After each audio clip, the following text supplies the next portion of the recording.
प्राप्त होगी। ठीक। इधर डिप्टी सीएम तारकिशोर प्रसाद ने बिहार वासियों को गणतंत्र दिवस की बधाई दी और कहा कि देश पीएम मोदी और बिहार सीएम नीतीश के नेतृत्व में आगे बढ़ रहा है। दिवस के इस पावन अवसर पर हम अपने बिहार वासियों को शुभकामनाएं देते हैं। भारत के यशस्वी प्रधानमंत्री श्री नरेंद्र मोदी एवं बिहार माननीय मुख्यमंत्री श्री नीतीश कुमार जी के नेतृत्व में देश आगे बढ़े। हम सब भारत के लोकतंत्र को मजबूत करें, यही कामना है। गणतंत्र दिवस के मौके पर हर पार्टी कार्यालयों में भी झंडा फहराया गया। हम आपको दिखा रहे हैं एक साथ झंडोत्तोलन की 5 तस्वीरें। आप खुद देखिए इन तस्वीरों में। पहले तस्वीर जेडीयू कार्यालय की है, जहां प्रदेश अध्यक्ष उमेश कुशवाहा ने झंडा फहराया। वहीं दूसरी तस्वीर बीजेपी दफ्तर की, जहां प्रदेश अध्यक्ष संजय जायसवाल ने झंडोत्तोलन किया। तीसरी तस्वीर आरजेडी कार्यालय की, जहां प्रदेश के अध्यक्ष जगदानंद सिंह ने झंडा फहराया। वहीं चौथी तस्वीर एलजेपी दफ्तर की और 5वीं और आखिरी तस्वीर हम पार्टी के दफ्तर की, यहां भी झंडोत्तोलन किया गया।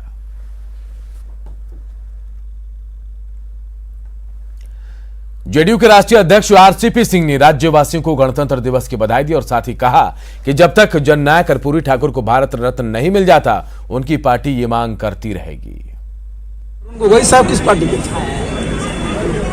तरुण गोगोई साहब जो आसाम के मुख्यमंत्री रहे, वो किस पार्टी के थे? बीजेपी के थे। इसलिए आप लोग अनावश्यक रूप से पद्म पुरस्कारों में राजनीतिक चीजों को मत घुसेड़िए। सर, कर्पूरी जी को भारत रत्न देने की मांग। अरे हम लोग आज नहीं, कई बार मांग करते रहे हैं, राज्यसभा में मांग किए हैं, यहाँ से लिख के भेजा गया और हम लोग हमेशा इस मांग को करते रहेंगे जब तक उनको मिल न जाए। कांग्रेस के प्रदेश मुख्यालय सदाकत आश्रम में प्रदेश अध्यक्ष मदन मोहन झा ने झंडा फहराया और इस मौके पर कांग्रेसी नेताओं ने जमकर राजनीति भी की। मदन मोहन झा ने कहा कि संविधान को खत्म करने की साजिश हो रही है। बिहार कांग्रेस प्रभारी भक्त चरण दास ने कहा कि देश आज मुश्किल दौर से गुजर रहा है।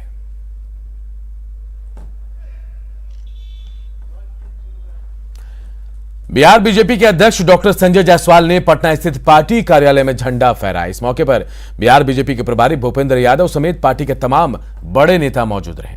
डॉक्टर संजय जायसवाल ने रामविलास पासवान को पद्म भूषण और मृदुला सिन्हा को पद्मश्री देने के फैसले का स्वागत किया और इसके लिए पीएम मोदी को बधाई भी दी। बिहार गणतंत्र की धरती रही है। यही के वैशाली से ही गणतंत्र की कल्पना, जिसमें जनता के द्वारा और जनप्रतिनिधियों के द्वारा शासन चले, इस व्यवस्था का जनक बिहार रहा है। आज के दिन सभी बिहार वासियों को गणतंत्र दिवस की शुभकामनाएं देते हैं। और अब आपको गया, बांका, नालंदा, जमुई, गोपालगंज और नवादा की तस्वीरें दिखाते हैं। ये तस्वीरें बताने के लिए काफी हैं कि गणतंत्र दिवस को लेकर बिहार में कितना उत्साह है। हर किसी को अपने गणतंत्र पर गर्व है और आज इस खास दिन को हर कोई अपने मजबूत गणतंत्र के जश्न में शामिल हो रहा है।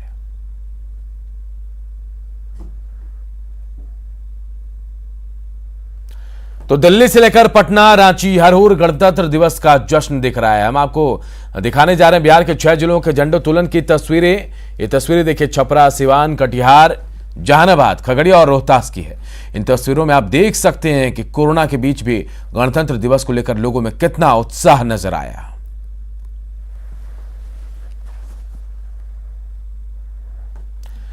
इधर पटना के गांधी मैदान में ध्वजारोहण के बाद रंगारंग झांकियां निकली। कला संस्कृति एवं युवा विभाग ने की झांकियों ने मन मोह लिया।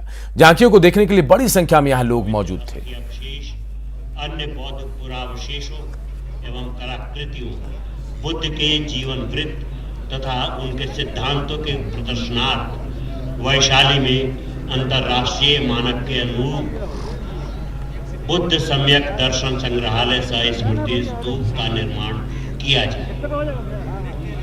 यह निर्माण उस स्थल के समीप ही किया जा रहा है जहां से भगवान बुद्ध के पवित्र अस्थि अवशेष प्राप्त हुए थे। यह बिहार का पहला ऐसा भवन होगा जो पूर्ण रूपेण पत्थर से निर्मित होगा, जिसकी कुल लागत 301 करोड़ 40 लाख 5,500 रुपये मात्र है। इस परिसर में स्तूप तथा संग्रहालय के अतिरिक्त ध्यान केंद्र एवं पुस्तकालय, पर्यटक केंद्र, अतिथि गृह का निर्माण भी किया जाएगा। झांकी के आगे बौद्ध भिक्षु बुद्धं शरणं गच्छामि, धम्मं शरणं गच्छामि, संघं शरणं गच्छामि की पवित्र ध्वनि के साथ चल रहे हैं। झांकी के प्रोत्साहन नीति 2020 माननीय मुख्यमंत्री तो गांधी मैदान में बिहार में कृषि के प्रोत्साहन और आत्मनिर्भर बिहार को लेकर भी झांकी निकाली गई। कृषि विभाग और उद्योग विभाग की झांकियों ने लोगों का मन मोह लिया। हैंडमेड चाय के प्रसंस्करण की पूरी प्रक्रिया को दर्शाया जा रहा है। बिहार राज्य में किशनगंज एवं आसपास के क्षेत्रों में चाय की खेती की जा रही है। चाय के उत्पादन एवं प्रसंस्करण को बढ़ावा देने से बिहार की चाय को एक पहचान मिलेगी। बिहार कृषि निवेश प्रोत्साहन नीति, कृषि उद्योग में निवेश, आय वृद्धि में प्रवेश, अपनी मिट्टी अपना मखाना, अपनी चाय, कृषि विभाग। और ठीक इसके पीछे उद्योग विभाग की झांकी है। उपेंद्र महारथी शिल्प अनुसंधान संस्थान पटना द्वारा आत्मनिर्भर बिहार। बिहार सरकार ने आत्मनिर्भर बिहार का संकल्प लिया है। इसके लिए सरकार विभिन्न आर्थिक योजनाओं के माध्यम से आम जनता को रोजगार का अधिकाधिक अवसर प्रदान करना चाहती है। क्योंकि बिहार में कृषि के बाद उद्योग ही ऐसा क्षेत्र है जिसका विकास कर राज्य में बेरोजगारी की समस्या का हल और आत्मनिर्भर बिहार का निर्माण संभव है। इसलिए राज्य सरकार तो गांधी मैदान में शिक्षा परियोजना परिषद ने भी झांकी निकाली। झांकी के जरिए शिक्षा की अहमियत को बताया गया और साथ ही कोरोना को लेकर भी झांकी निकाली गई। लोगों को इसके जरिए सावधान किया गया। बल्कि बच्चों को अपने आसपास की घटनाओं, समाज, पर्यावरण और दुनिया से जोड़े, उन्हें जिम्मेदार नागरिक बनाएं। शिक्षा बच्चों की रचनाशीलता एवं वैज्ञानिक सोच को पुष्पित पल्लवित करे। बिहार शिक्षा परियोजना की ये झांकी बिहार के बच्चों ने इस गंभीर संकट वाले लॉकडाउन में उसकी बंदिशों को किस तरह से जूझते हुए एक शानदार रिकॉर्ड बनाया है। बिहार के 74,000 से भी अधिक बच्चों ने इस कोरोना काल के दौरान राजकीय स्तर के इनोवेशन को बढ़ावा देने वाली प्रतियोगिता इंस्पायर अवार्ड मानक में भाग लिया और बताते हुए खुशी हो रही है कि 4,000 बच्चों को प्रतियोगिता में उनकी उत्तम प्रविष्टि के लिए 10,000 रुपए पुरस्कार भी प्राप्त हुए।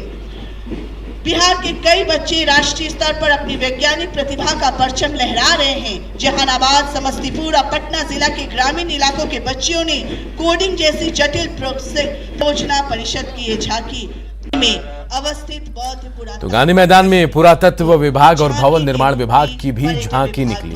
पुरातत्व विभाग ने अपनी झांकियों में बिहार के अतीत की झलक दिखाई तो भवन निर्माण ने नई टेक्नोलॉजी से लोगों को रूबरू करवाया। बनवाया गया था। स्तंभ के शीर्ष पर एक सिंह की आकृति बनी है जिसका मुंह उत्तर दिशा में है।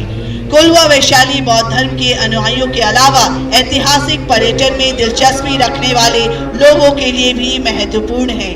वैशाली की भूमि न केवल ऐतिहासिक रूप से समृद्ध है वरन कला और संस्कृति के दृष्टिकोण से भी काफी धनी है। और तीसरी झांकी भवन निर्माण विभाग की। विषय महात्मा गांधी के सपनों को प्रदर्शित करता बापू टावर।